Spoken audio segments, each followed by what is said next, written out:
से उठ करके, तो उस समय चंद्रमा ने कहा गुरुजी आप तो जाओ, लेकिन आपकी जो पत्नी है इनको हमारे पास ही रख दो, ये हमारे घर में रहेंगे।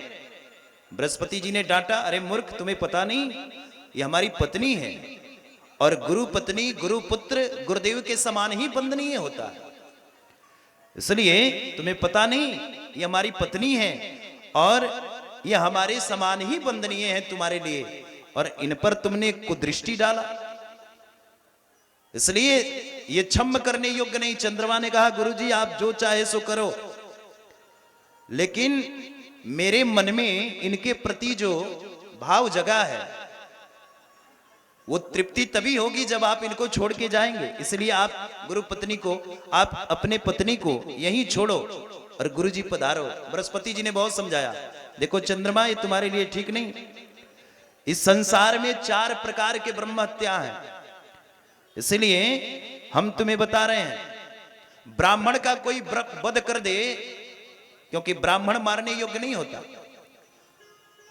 तो ब्राह्मण का यद्यपि कोई वध कर दे तो महाराज ये ब्रह्म हत्या से किसी की मुक्ति नहीं होती। ऐसे व्यक्तियों के ऊपर ऐसा ब्रह्म हत्या लगता है कि महाराज 7 जन्म तक ये ब्रह्म हत्या उनका पीछा करते रहता है, अगर कोई ब्राह्मण का वध करे तो। दूसरा बोले सोना चोरी करने वाला, जो स्वर्ण चोरी करता है, दूसरे का सोना चुरा ले, ऐसे व्यक्ति भी महाराज ब्रह्म हत्या का ही पातक है। देखो भाई यहां पर कोई सोनी बैठे हैं, सुनार लो, तो बुरा नहीं मानना, कथा कह रही है। तो इसलिए सोना चोरी करने वाला, तो जो स्वर्ण चोरी करता है, सोना चुराता है, वो भी ब्रह्म हत्या का पातक है, उसकी भी गति नहीं मानी गई महाराज, ये अपराध भी उसका पीछा करते रहता है। तीसरा बोले गुरु पत्नी गामी, जो अपने गुरुदेव के पत्नी पर कुदृष्टि डालता है, वो भी महाराज क्षम्य करने योग्य नहीं होता। चौथा बोले मदिरा पान करने वाला, दारू पीने वाला। अब क्षमा करना, मैं नहीं कह रहा हूं, कथा कह रही है देवी मत भागवत महापुराण, ये तो कथा ही बता रही है।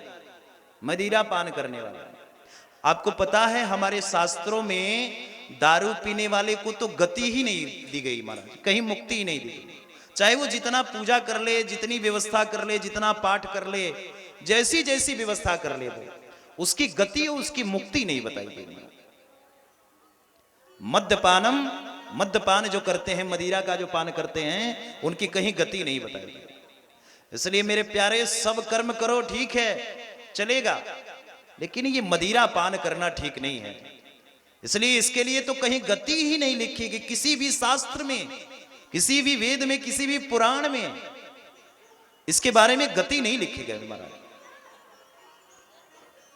इसलिए देवी मत भागवत में भी कौन समझा रहा है? बृहस्पति जी महाराज अपने शिष्य चंद्रमा को समझा रहे हैं, और कहते हैं चंद्रमा मदिरा का जो पान करने वाला है उसकी भी गति नहीं, वो तो ब्रह्म हत्या का ही पातक है, ऐसा समझना चाहिए। इसलिए तुम हमारी पत्नी को समर्पित, मेरे हवाले समर्पित करो, और समर्पित करके तुम जाओ। चंद्रमा नहीं माने, और चंद्रमा ने बलपूर्वक गुरु पत्नी को घर में रख लिया। बृहस्पति जी महाराज अपने पत्नी के विरह में व्याकुल होकर के गए और जाकर के रुदन करने लगे, रोने लगे।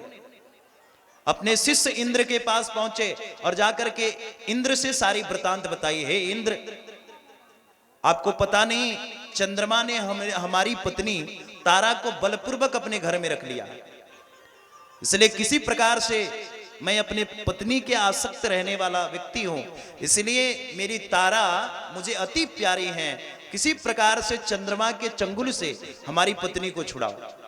इंद्र ने कहा गुरुजी आपको चिंता करने की जरूरत नहीं, हम तो ऐसी व्यवस्था करते हैं।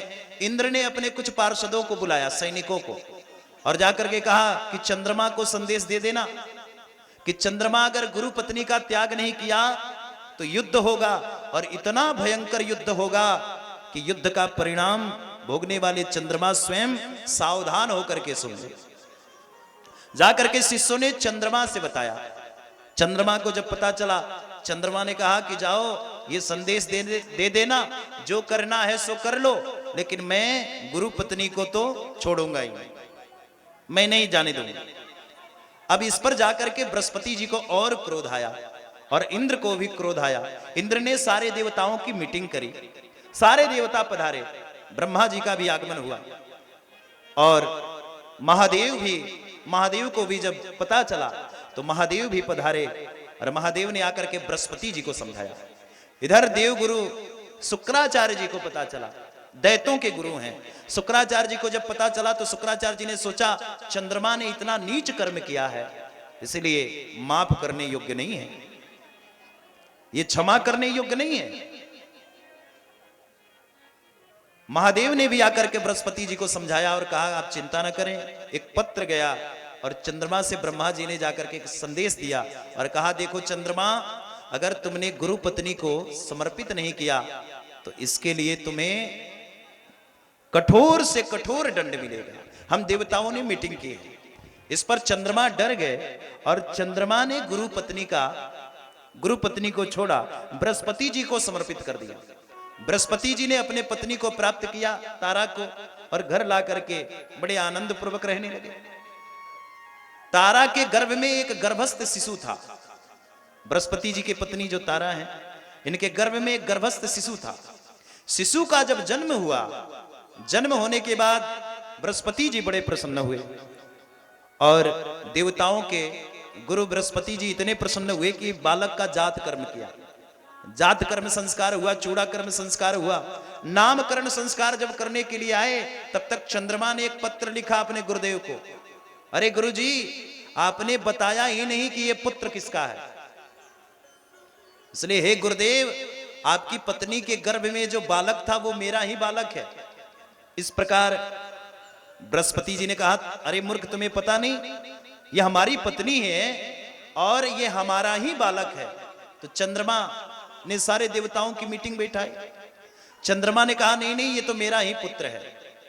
तब जाकर के ब्रह्मा आदि देवताओं ने आकर के तारा से पूछा देवी तुम ही बताओ इस पुत्र का पिता कौन है। तारा ने सर झुका करके कहा महाराज मैं क्या कहूं, ये जो पुत्र है किसी और का नहीं, ये चंद्रमा का ही पुत्र है। इसलिए उस पुत्र का नाम रखा महाराज बुद्ध, बड़ा कुशाग्र बुद्धि वाला ये बुद्ध पुत्र हुआ। और सनई सनई ये बुद्ध महाराज ख्याति प्रदान करने वाला पुत्र हुआ। एक बार ये बुद्ध अपने राज्य में राज्य कर रहे थे, बड़ा आनंद पूर्वक बुद्ध की व्यवस्था चल रही थी। इसी बीच में महाराज बुद्ध आनंद पूर्वक अपने राज्य में राज्य कर ही रहे थे, तब तक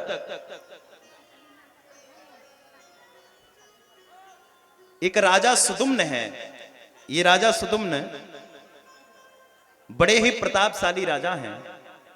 ये जंगल की ओर भ्रमण कर रहे थे और जंगल में घूमते घूमते गए जहां पर भगवान शंकर बैठे हुए थे। एक जंगल है, उसी जंगल में भगवान शिव बैठे हैं माता पार्वती के समीप।